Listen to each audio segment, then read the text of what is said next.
God designed us to be learners. However, much of our learning and discipleship today regarding the church, current affairs, and theology has been reduced to pithy sayings and viral tweets. Just Say It seeks to help Christians go deeper on church, theology, scripture, and current issues in our world. I'm Chase Davis. And I'm Matt Patrick. And join us and other guests for a monthly conversation on the topics that are impacting Christians in the church here in Colorado. You can expect candid conversations on the topics ranging from church attendance during ski season to Spurgeon's view of the atonement. Well, Matt, one of the things I wanted to talk about on this podcast was the topic of church attendance. And I wanted to start it with... Don't do it. with an illustration. And here's why. Because it has been one of the biggest sources of pastoral, I'll put it as either pain or consternation or frustration, the idea of having to convince Christians that they should come to church. Some of the biggest challenges in my ministry, our ministry, has been like when we suggest you should be a member of a local church. I'll never forget, I met with a guy at Ozo here in Boulder, and he just let me have it after I sent out an email on the Well Online saying you should be a member of a local church. That's all I said. And man, he did not like that at all. Your spiciest take ever on Twitter, spiciest right? Take, that's it. And so that's what we want to talk about is church attendance. Why does it matter? I think over the last 2 years, this is obviously an important issue. It can be something that we underappreciate, that we just kind of overlook. So why do you think it matters that we talk about church attendance? I think it matters because a lot of people don't think it's important. Okay. I mean, we're blessed enough, in all honesty, to pastor a church where I would say a majority of our membership thinks it's important.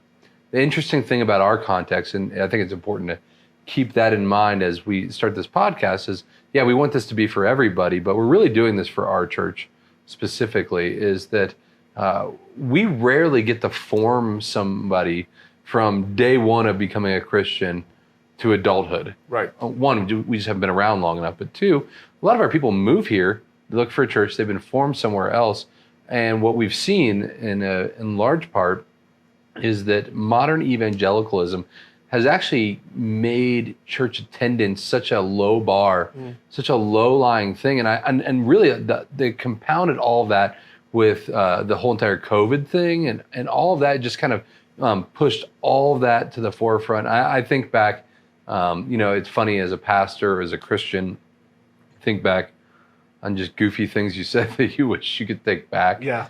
Like top 5 for me in there would definitely be, don't go to church, be the church. Sure.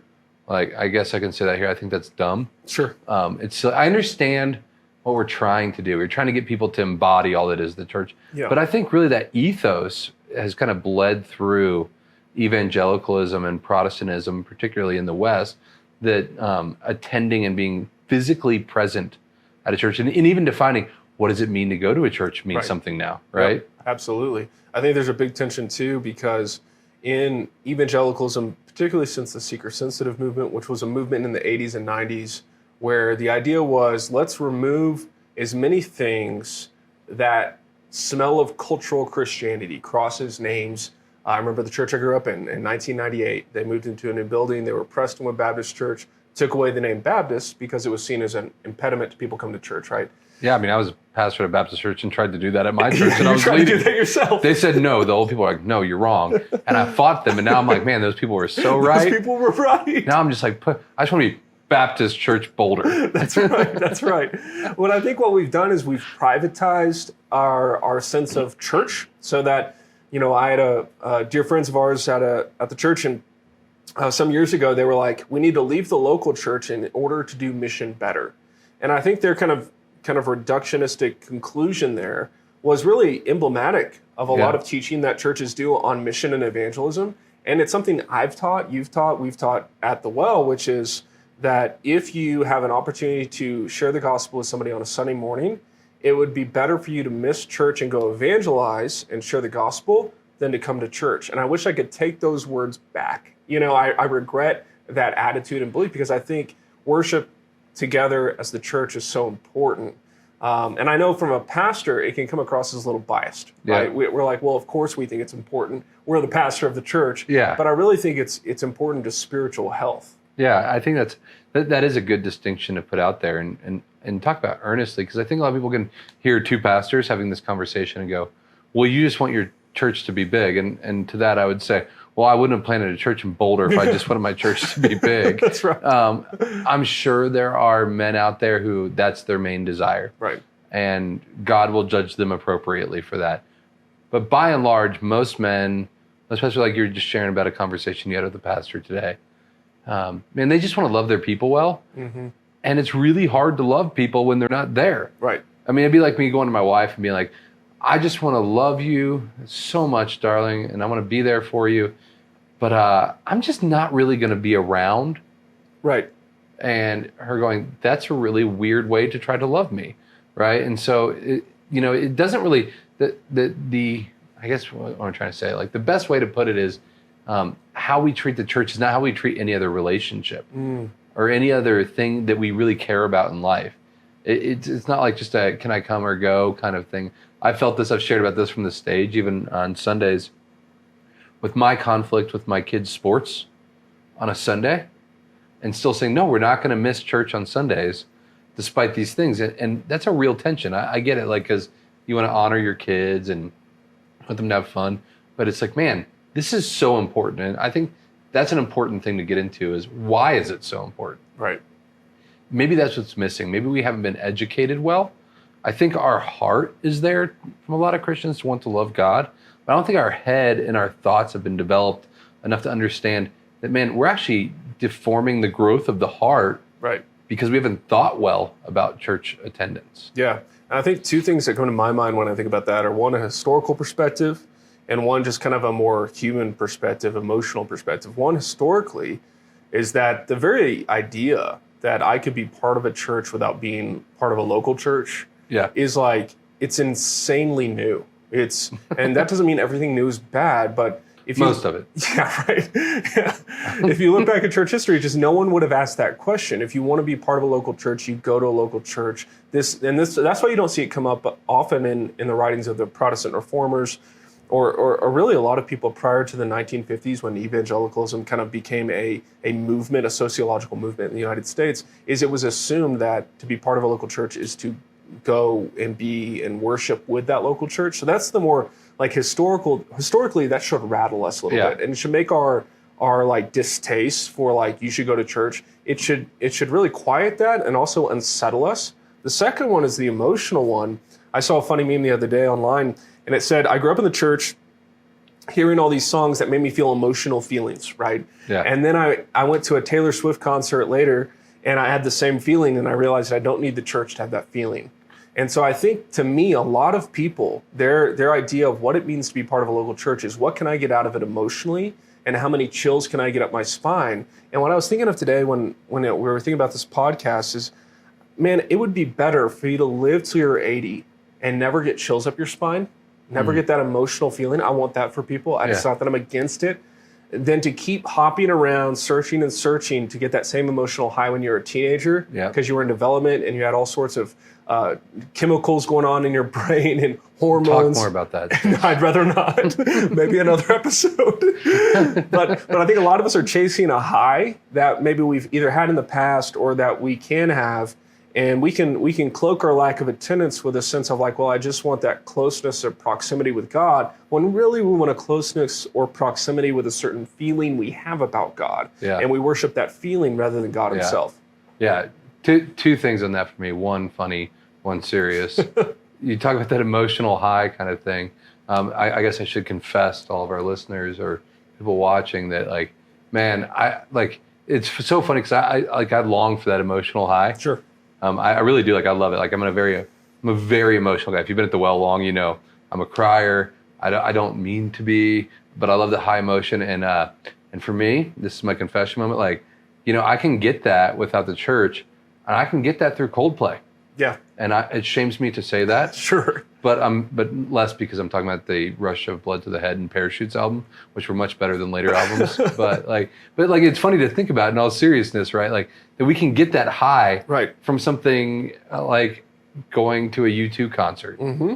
And those things are there. Those are good gifts from God. Right. But I think when we distill our understanding of being part of a church down to that, we're really just getting rid of something. Like the discipline aspect of it goes away. Mm-hmm. and you know, or the just kind of communal, or even there's components of being part of a church that aren't as attractive, like long suffering, like being there with a person who's in pain.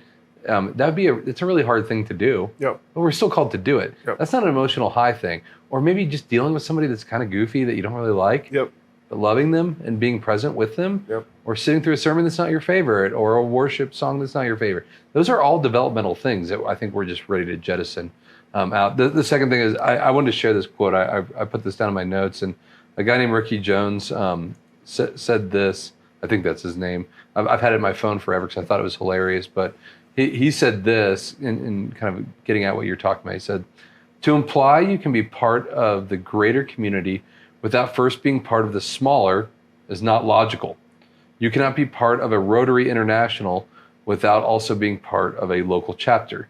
You cannot be part of the universal human family without first being part of a small immediate family."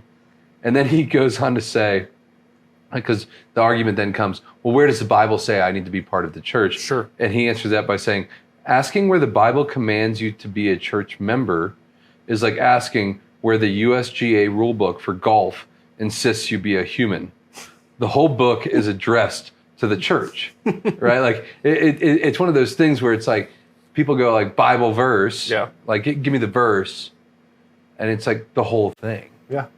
And that's a hard thing. It's almost assumed. Yeah. And like you said that in church history, it's an assumption that's made that we'd be part of this. And I believe it's Hebrews where it says like, don't forsake the gathering of the saints. And people have heard that and so on and so forth. But it's like, it's just become so easy to just do that. And even in here, I was looking, Pew put out a poll in, I believe it's March, but 32% of religious people go to religious services. That includes mosques.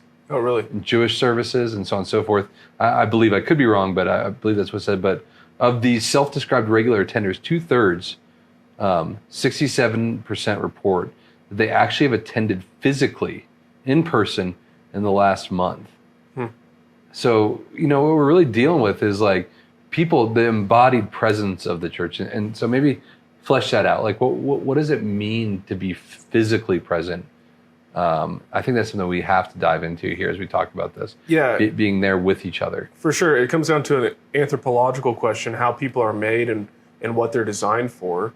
And when God made us, he didn't design us as disembodied things. This gets into, I mean, this is something I'm getting into my dissertation research, so I won't go off on this, but... His book is forthcoming. Yeah, right, in years. So the idea is like, we're humans, and you talked about in your sermon last week where you preached on 1 Thessalonians and 1 Thessalonians 4, is we're humans designed to be disembodied. Yeah. And a lot of Christians have in their mind that the best way that we can live with God is to not have a body. Yeah. Where do we get that from? What do you mean? Where do we get that idea from? Well, we get it from Gnosticism. Yeah. Right? We get this from this false idea that the material world is bad. It's an ancient heresy that's been around for a long time and has always been throughout the ages and always pops up again. But I think with the internet and well, primarily the internet, I mean, since I remember, I was just talking to my kids about this the other day when I wrote my first email in like 1994 with AOL, you know, when we signed on and I showed my kids the sound of the sign on. But what it creates is these faux connections, these synthetic relationships. And when you have online experiences, it can really disconnect you from embodied experiences. Everyone knows that when you're online, your behavior changes in certain ways, right? And when you're in person, you tend to be able to sense the other person more, get their facial expressions, get their tone, all this kind of thing. Well, with online church, especially over the last 2 years with the pandemic and everything, a lot of people have gotten more comfortable sitting on their living room couch in their pajamas and thinking that's good enough. And everyone knows that's not true. I mean, everyone knows that's not good enough because you would not, like you said at the beginning of the episode, you would not do that with any other primary relationship in your life. Yeah. Right? And our hope in the Lord is not that we just have some spiritual disembodied experience with him, but we have a spiritual embodied experience with him, that we will rise from the dead in the end. Yeah. And so our union with Christ is not merely immaterial, it's material also. That's the trajectory. That's the movement of Christianity is towards that relationship with Jesus. And so for us to forsake the gathering, it just flies in the face of what's coming in the end. Yeah. Totally. It's like imagining like carrying out the analogy that we've already kind of started here is us telling our spouses like, I'd really like to have a Zoom marriage with you. Right. You know, and we can do that, which we can talk maybe for another episode why that would be less than satisfying on multiple levels. Sure. But it's like it just wouldn't work, right? Like it wouldn't be good. And man, we miss so much. And I think what I want to encourage people towards when I think about this, I remember at the beginning of the pandemic, particularly the beginning, when nobody really knew what was going on, Right. and we weren't together, we weren't connected. Man, I hope people had that longing that I had. I remember just thinking, I just want to take communion with the body of Christ. Like I want to be with them and take that. And I was so appalled. I think we were texting each other like crazy because there was like all these things going around of like how people could like take communion at home with like Skittles. Yep. And like other things and just replace it. And I'm like, no. Right. They're like, why not? And I was like, I think that really got to our lack of understanding of what the embodied gathering is supposed to be. Yep. Right? Like things like communion, a very simple, historic thing that has been done a certain way for a long time. And people go, well, it's just because it's been done the same way for a long time doesn't mean it's good. I'm like, no, this is one of the good things. And that's what like Lewis refers to as like that chronological snobbery. Yes. Right? Where because it's old, it must be bad. Right. We can't do that. There are things. Why would you say things like, if you think of like the ordinances or the sacraments, well, why does being together and coming to church matter for you to participate in those things? Yeah, just broadening the question for a second is that this gets into the question of spiritual disciplines, like you mentioned earlier, and creating a discipline and a rule of life, so to speak, where you're going to make this a priority. And what a lot of Christians try to do is they're always interested in the next kind of innovative spiritual discipline, whether it's a Francis Chan book or Jesus Calling. It's so hot right now. Or something anathema like that. And so, what typically modern Christians are into is what's new. What's the next book, podcast, song, whatever. And it's not that what's old is best, but there's a reason that God works through time and has worked through tradition. And there should be a priority placed on those things. And church participation through the Lord's Day in worship with the local body is a key spiritual discipline. So then you drill down on that question with, well, what does that entail, right? And I remember asking this question when we were meeting in my apartment, and we were planting the well. It's like, what is a church? What does a church do? And maybe it was because I was raised in the church. I knew a few things. One, we sing songs together. Colossians talks about that. We teach the Bible, and then we take communion, and there's an offering. And so we did those very early on at the well. In fact, the first, in January 23rd, 2011, we did that. That was our first gathering in the apartment. And I think communion, that embodied experience, whatever, there's a lot of Protestant debate about what that symbolizes or represents, whether it's a means of grace, whether it's just a symbol, a memorial, whether there's, some kind of Lutheran idea. Definitely not Catholic, but definitely not. Because what the Catholics believe is that the body and blood of Jesus are actually present physically. Super creepy. And that's what you grew up in, right? I did. And my daughter's at a Catholic school right now. We have lots of conversations about that. I'm like, you're not eating his physical body. Right. And she's like, okay, noted. Now, I will, this is not to give compliments to it, but there is something to where it's like, oh, they're trying to get at something, right? To where we don't reduce Christianity to some immaterial experience. It's a real experience where we're eating food, drinking, like these are basic embodied realities that we need as humans. It's nourishment for your soul. And you can't reduce your spiritual nourishment to listening to a Matt Chandler sermon in the car and listening to the latest Hillsong album. That's not what Christianity is about. Like you come into church. I really hope not. I'm in a lot of trouble, man. You come into church and taking communion and worshiping with the saints and singing even when you don't feel like it, and raising your hands even when you don't feel like it, and paying attention to the sermon even when Matt's sermons aren't A game. They're always A. That's going to be better for you long term. It's going to produce a family of people, and you individually are going to be more satisfied in the Lord. It's going to produce a discipline of life that's just better over time. Yeah. When I think about it, my brain tends to go more pragmatic, right?